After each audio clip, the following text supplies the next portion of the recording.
In this case, we're going to look at an acute middle cerebral artery occlusion treated with mechanical thrombectomy using an aspiration technique only. The unique features about this case is that this is a stroke in a relatively young person, specifically a 33-year-old male who presented with acute right hemiplegia and aphasia with symptoms starting 1 hour prior to admission. His NIH stroke score was 19, and he received TPA with minimal improvement.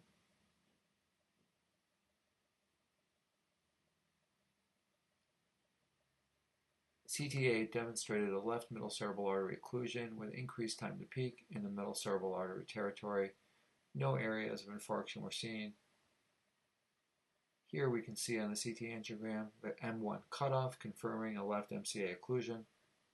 No obvious signs of infarct are seen on the CT scan, but a significant area of time to peak changes, as denoted by the red, and some areas of volume loss, as denoted by the dark blue, in the anterior portions of the left MCA territory. Using transfemoral access, we deliver guide catheters into the left internal carotid artery.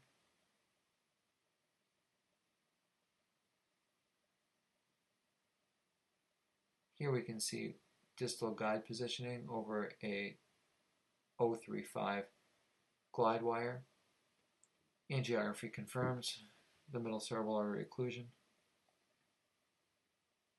And at this point, we're going to use a triaxial system in order to deliver large bore catheters into the middle cerebral artery.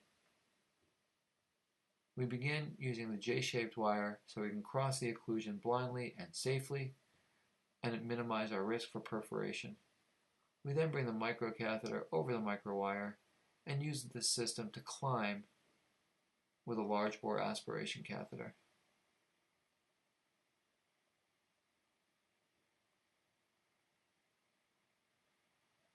We can see that the large bore aspiration catheter is in the M1 segment, and now we turn on the aspiration and wait.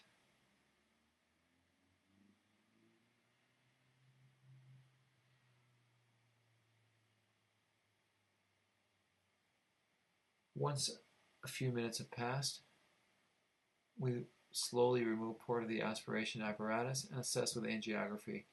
We can see that we still have occlusion and we have not resolved the problem or have adequately restored flow. At this point, we're going to attempt a second pass with a triaxial system, focusing again on aspiration. As the operator, we cannot leave the patient with the angiogram showing persistent occlusion, as there still is insufficient flow to preserve the penumbra. Here we can see that the aspiration catheter now is in the distal M1 or the M1-M2 junction.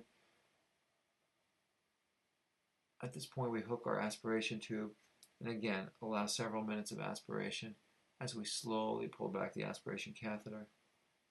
And now the angiogram confirms complete patency of the MCA and its distal branches.